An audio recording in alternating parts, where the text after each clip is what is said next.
Je mets ma combinaison pour descendre à la rivière, la Seine, afin de prélever quelques échantillons pour l'analyse.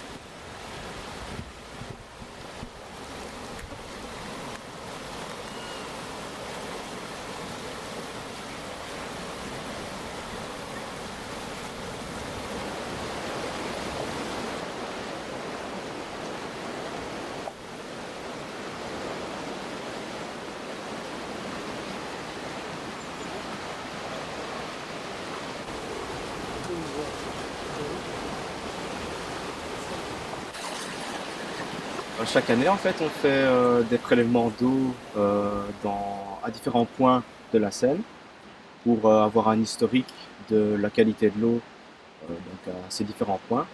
Et donc, on fait des tests chimiques spécifiques, donc essentiellement 4 tests pour voir un petit peu l'évolution de ces 4 paramètres, ces 4 polluants qui pourraient se retrouver dans l'eau de la Seine.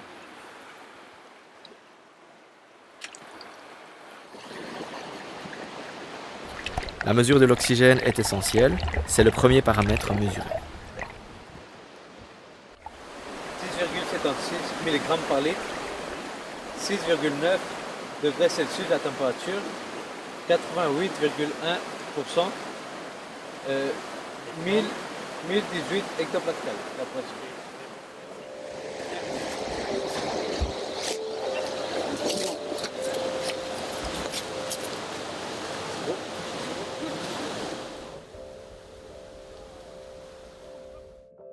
On va faire les analyses de chaque paramètre qu'on va étudier. On suit les modes opératoires dans les kits d'analyse. Chaque kit a son mode opératoire. Il faut les suivre à la lettre. Ensuite, on va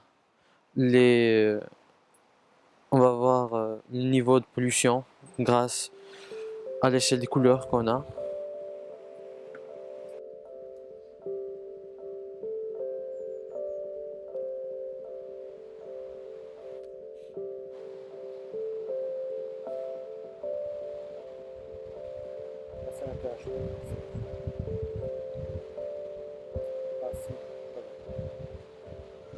En comparant les couleurs, on remarque que dans l'échantillon, il y a 0,15 mg de nitrite.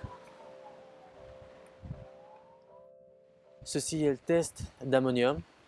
En comparant les couleurs, on remarque qu'on a une valeur de, je dirais, 0,6 mg par litre. On va faire maintenant le test pour pour mesurer les phosphates. D'abord, je vais mettre l'échantillon dans ma table de coloration. Ensuite, je vais rajouter les réactifs. Je vais homogénéiser et attendre la coloration après 10 minutes. Et comme ça, je saurai la valeur. On a fait des tests semi-quantitatifs. Donc on voit la quantité sur une échelle colorimétrique.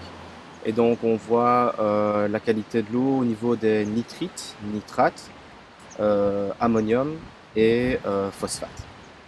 Donc ça nous donne une idée de la quantité de polluants en matière azotée et en matière phosphorée, phosphore qui vient essentiellement de tout ce qui est lessive et l'azote qui vient plutôt de tout ce qui est engrais.